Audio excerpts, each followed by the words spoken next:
사역지를 옮기셨어요. 갈릴리에서 유대지경으로. 거기 보면 1절에 보면 예수께서 이 말씀을 마치시고 위에서 말씀하신 용서에 대한 말씀이죠. 갈릴리에서 떠나 요단강 건너편 유대지경에 줄거 놓으시고 여기 어디냐면 베레아입니다. 베레아. 구체적으로 말하면 베레아지역. 나중엔 그 지역을 이제 뭐 사마리아라고도 불렀죠. 크게 말하면 거기를 베레아 지경 그럽니다. 이 베레아 지경에 예수님께서 가셨는데 많은 무리들이 거기까지 쫓아온 거죠. 예수께서 거기서 저희 병을 고치시더라. 그리고 나서 3절에 보면 바리새인들이 예수님께 나와서 이렇게 물어봐요. 사람이 이유 여하를 막론하고 아내를 내어버리는 것이 옳습니까? 안 옳습니까? 이게 시험하는 거죠. 3절에 보면 바리새인들이 예수님을 시험하기 위해서 물어본 거예요. 네. 어떤 원인이라든지 어떤 이유 여하를 막론하고 사람이 이혼을 하는 게 맞습니까? 안 맞습니까? 이렇게 물어보는 거예요. 아내를 내버리는 게 옳습니까? 안 옳습니까? 이게 맞아요? 안 맞아요? 이렇게 물어보는 거예요. 그러니까 예수님께서 뭐라고 대답하시냐면 4절 시작. 예수께서 대답하여 가라사대 사람을 지으신 이가 본래 저희를 남자와 여자로 만드시고 말씀하시기를 이러므로 사람이 그 부모를 떠나서 아내와 합하여 그 둘이 한 몸이 될지어다. 이건 창세기 2장 24절이죠. 창세기 2장 24절을 예수님께서 인용하셔서 말씀. 근데 이제 바리새인들이 왜 이렇게 물어봤나? 이렇게 문헌에 보면요. 유대 사회에서는 여러 가지 학파가 있었다고 그래요. 우리가 이제 그 유대 사회를 쭉 공부를 해보면 유대인들은 율법을 굉장히 그냥 공부한 게 아니라 구체적으로 굉장히 다양하게 공부했기 때문에 이분들은 율법에 대해서는 박사예요. 그러니까 이 사람들이 각각 나름대로 오늘날로 우리가 보면 신학의 조류가 여러 가지가 있잖아요. 굉장히 보수적인 그런 신학도 있고 어떤 신학은 굉장히 진보적이고 자유주의적인 그런 신학이 있는 것처럼 그 당시 유대인들 중에서도 학파가 여럿이 있었다고 그래요. 근데 이제 크게 보면 두 가지 학파 있는데 하나가 힐렐이라고 하는 학파고 하나가 샤마라고 하는 그런 학파인데 이 사람들의 주장이 뭐냐면 이런 거죠. 사람은 아내가 어떤 행동을 하든지 이혼을 해서는 안 된다. 그건 굉장히 보수적인 거죠. 근데 또 어떤 학파에서는 어떤 조건이 있을 때는 이혼을 해도 된다. 이런 거죠. 그러니까 유대인들 사회에서 이혼을 아주 보수적으로 반대하는 그런 학파가 있는가 하면 괜찮다. 또 어떤 학파에서는요, 예를 들어서 이제 아내가 결혼을 했어요. 시집을 와가지고 밥을 하는데 밥을 태웠어요. 그것도 이혼 사유가 된다는 거예요. 유대인 중에 유대 학파 중에 그런 학파가 있었다는 거죠. 밥을 하다가 태웠다든지 오늘날로 말하면 이렇게 이제 그 부인이 다리미질을 하다가 다리미질을 잘못해서 옷을 태웠어요. 그럼 이혼해도 된다는 거예요. 그때는 아내를 내보내라. 그런 학파도 있었다. 그러니까 지금 이 바리새인들이 그 당시 유대 사회에서 아주 다양했던 그런 것들이 머릿속에 지금 오리엔테이션 돼 있는 거예요. 이렇게 들어가 있는 거예요. 그러니까 예수님을 시험하기 위해서 과연 이 예수라는 사람은 이혼에 대해서 뭐라고 말하는지 보고 우리가 이 예수를 한번 넘어뜨리자. 예수님을 시험하려고 물어보는 거예요. 이유 여하를 막론하고 사람이 이혼을 하는 게 맞아요? 안 맞아요? 그러니까 예수님이 맞다 안 맞다를 말씀하지 않죠?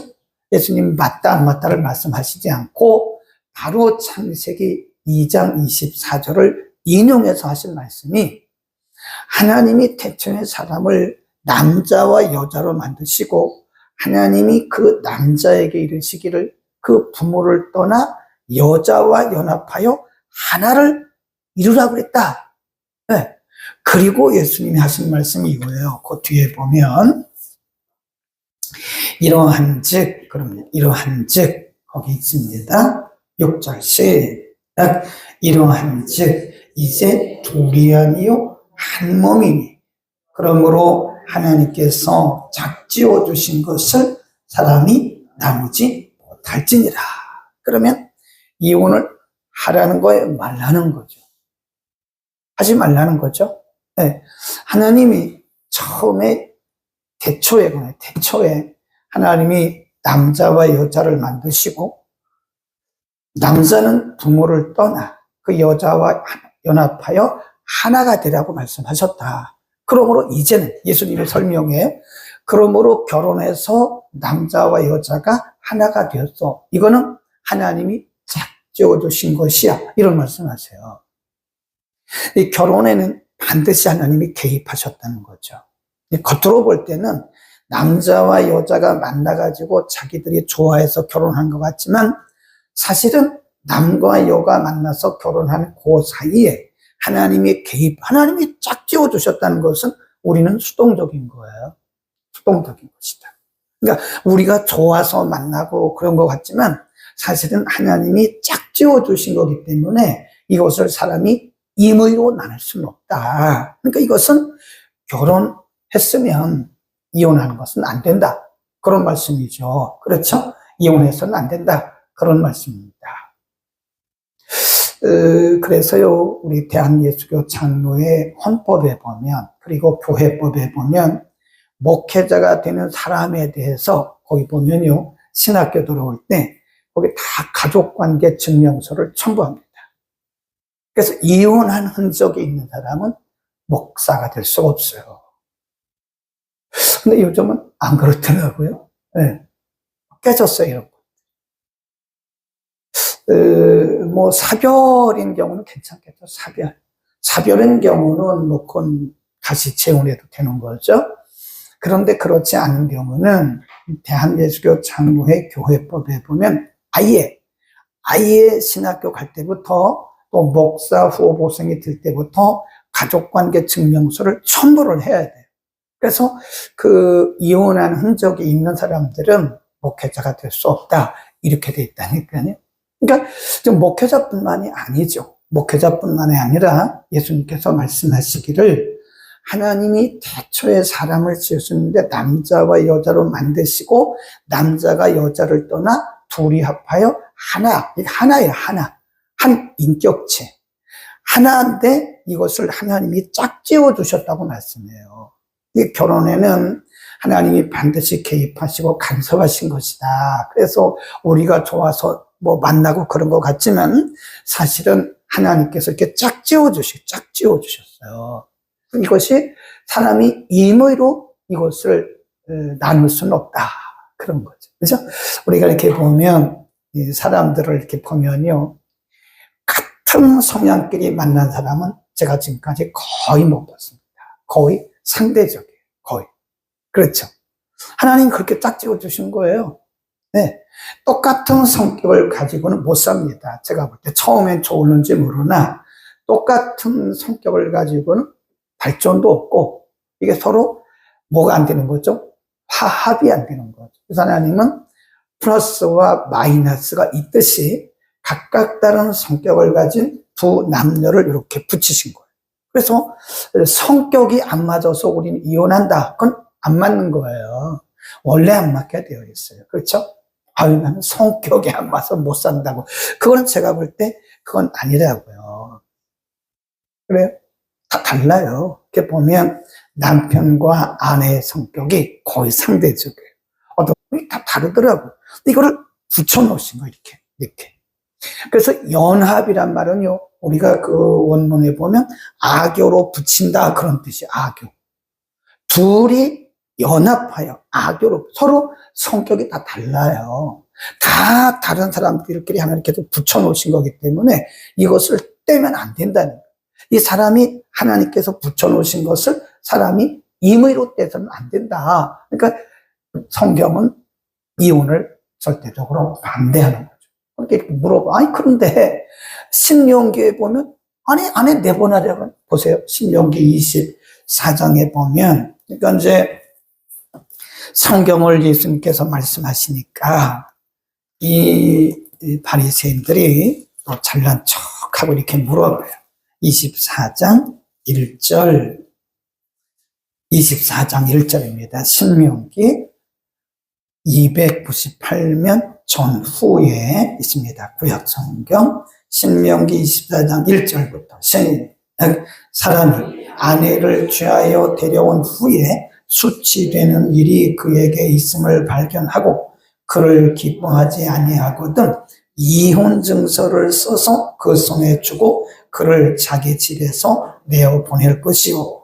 그랬습니다.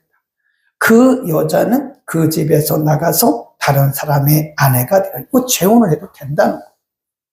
그 다음에 그 후보, 그 다음에 만난 남편도 그를 미워하여 이혼 증서를 써서 그 손에 주고 그를 자기 집에서 내어 보내었거나 혹시 그를 아내로 취한 후보가 죽었다 하자 그 여자가 이미 몸을 더럽혔은즉 그를 내어 보낸 전 남편이 그를 다시 아내로 취하지 마라. 이런 말씀을 하세요. 이거를 지금 이제 근거로 얘기를 하는 거예요. 바리새인이. 아니, 그러면 모세를 통해서 신명기 말씀에 이런 일이 있을 때는 아내를 이혼증서를 써서 주고 보내라고 그랬다. 이혼증서를 써서 보내라고 그랬는데 그럼 이거는 어떻게 된 거냐 이렇게 물어보는 거예요. 그러니까 예수님이 또 답을 하세요. 자, 뭐라고 답을 하셨나? 거기 보세요. 19장으로 다시 가서 마태복음 19장 8절입니다. 8절 시작. 예수께서 가라사대 모세가 너희 마음의 완악함을 인하여 아내 내어버림을 허락하였거니와 본래는 그렇지 아니하니라. 내가 너희에게 말하노니 누구든지 음행한 연고 외에 아내를 내어버리고 다른 데 장가드는 자는 간음한 것이다. 근데 마가복음 12장에는 하나 더 했어요. 이렇게 음행한 연고 외에는 불가하다. 그러니까 음행했을 경우에는 이혼해도 된다. 그 말씀이 예수님은 지금. 그런데 그 사람이 음행해서 그 남편과 이혼을 했어요. 근데 이 사람이 다른 남자와 결혼했어요. 그럼 그것도 가능이다. 마가복음 12장에서 그렇게 말씀했어요. 그러니까 여기서 예수님께서 하신 말씀이 원래는 아니래요. 원래는 창세기 2장 24절이 맞다 이거예요. 하나님이 짝 지어주셨기 때문에 이혼해서는 안 된다. 그런데 예수님 말씀하신 거예요. 그런데 너희의 완악함을 인해서 모세가 허락한 것이다. 이걸 뭐라고 하냐면 허용이다. 허용. 원래는 그런 게 아닌데 인간의 연약함, 사회의 연약함 때문에 모세의 율법을 통해서 허용한 것이다. 허용. 우리 그걸 허용섭리라. 허용섭리. 원래는 그렇지 않다는 거예요. 그러니까 예를 들어서 남편과 아내가 샀는데 아내가 음행을 했어요. 다른 남성들과 이렇게 관계를 했어요. 그것이 드러났을 때는 이혼 사유가 된다. 그런 얘기. 예수님 말씀하신 게 이 교회가 이런 문제들을 어떻게 성경적으로 해석해 내느냐, 그리고 성도들에게 이런 문제를 어떻게 가르쳐야 되느냐, 이 굉장히 중요한 거예요. 근데 이게 허용된 건 아니라니까요. 근데 이것이 잘못하면 이게 아주 그냥 공개적으로 합리적으로 허용하는. 네, 우리나라에서도 간혹 보면 이런 동성애에 대해서 얘기를 하면 좀 안 들으려고 그러는데 좀 들어야 돼요. 동성애는 이것은 절대적으로 성경이 금한 겁니다. 절대적으로 금한 것이고요. 그리고 우리 크리스찬들도 이렇게 청년 때부터 학생 때부터 성경적 결혼관이 무엇인가를 가르쳐야 돼요. 성경적 결혼관. 그래서 이렇게 결혼했는데 나하고 조금 생각이 안 맞는다. 그래서 갈라지고 하는 것은 성경적이지 않다. 성경적 결혼관을 가르쳐야 된다. 그런 말씀을 드리고요.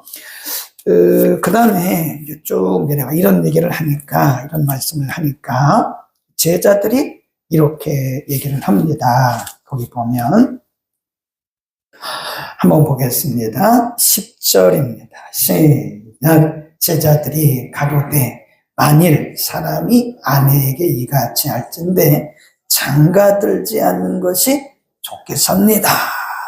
이 제자 중에, 예수님의 12제자 중에 결혼한 사람이 있다니까요.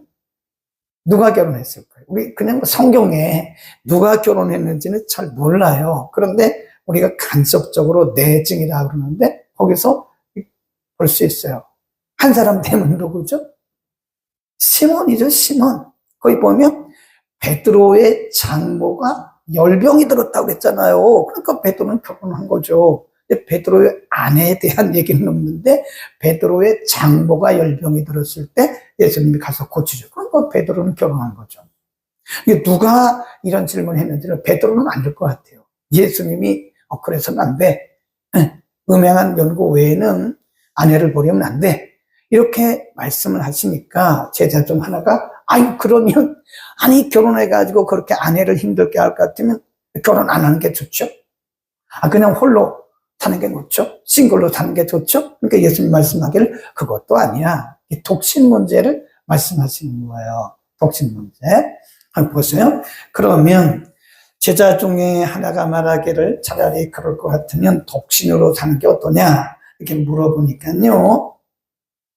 11 시작. 예수께서 가라사대 사람마다 이 말을 받지 못하고 오직 타고난 자라야 할지니라.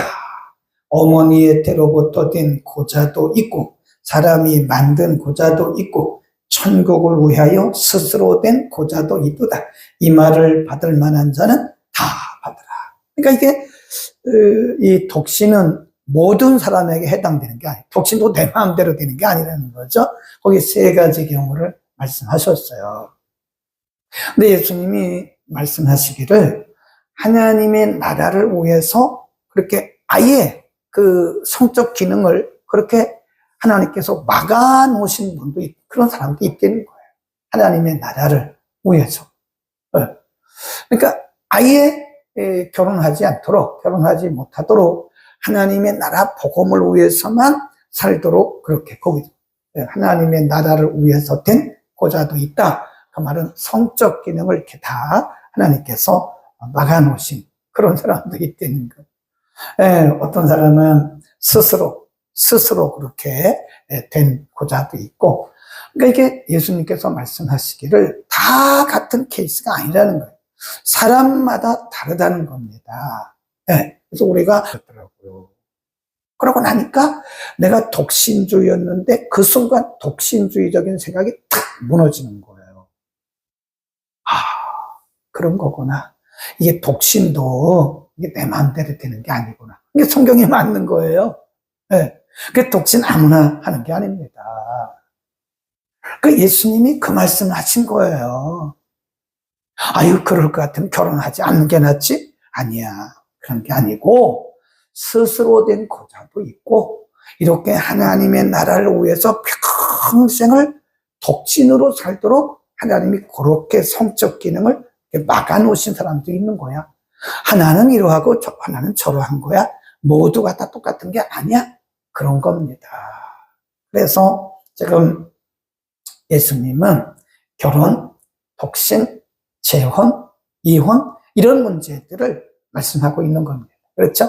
그러니까 재혼도요, 우리가 남편이나 아내가 사별한 경우는 재혼해도 되는 거예요.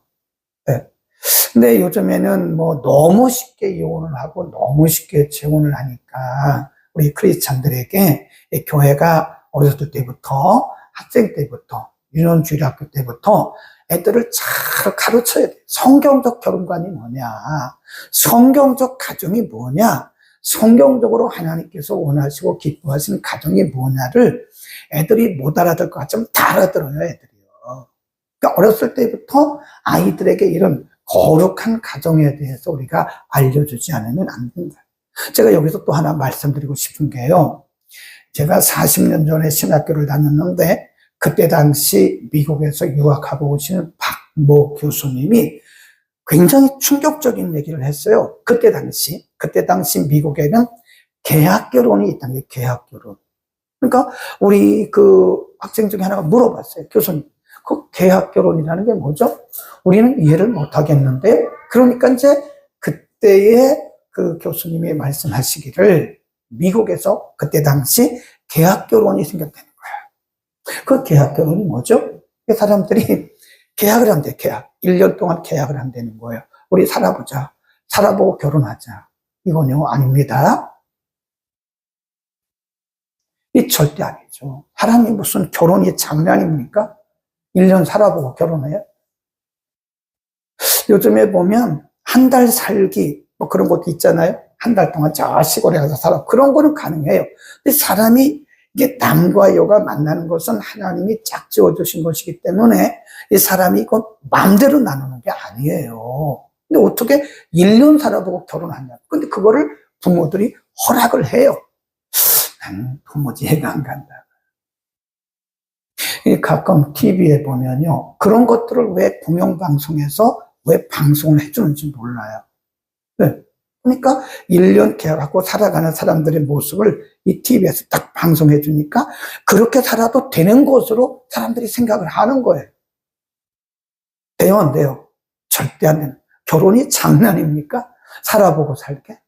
1년 살아보고 살게? 장난 아니잖아요.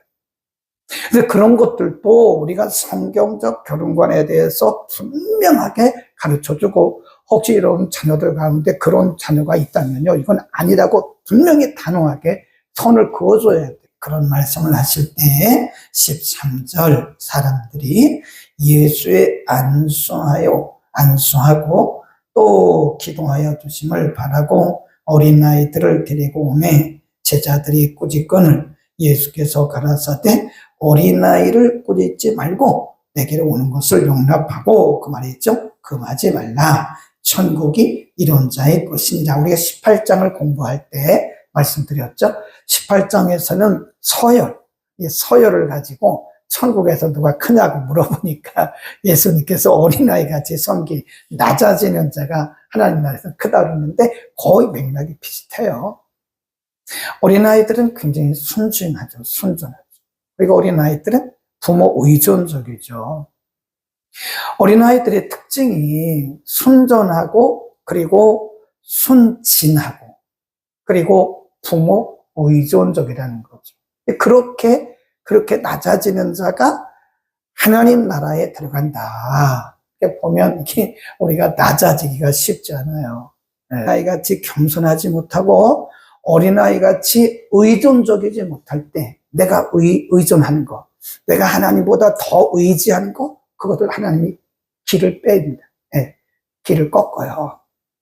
그래서 하나님께서 기 빼는 작업을 하시는 거예요.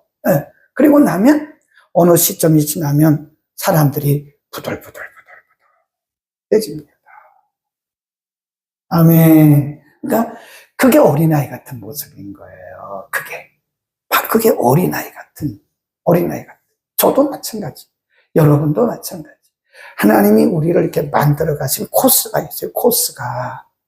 우리를 사람답게 만들고 우리를 크리스찬다운 크리스찬, 정말 경건하고 온유하고 겸손한 어린아이 같은, 그래서 천국 갈 수 있는.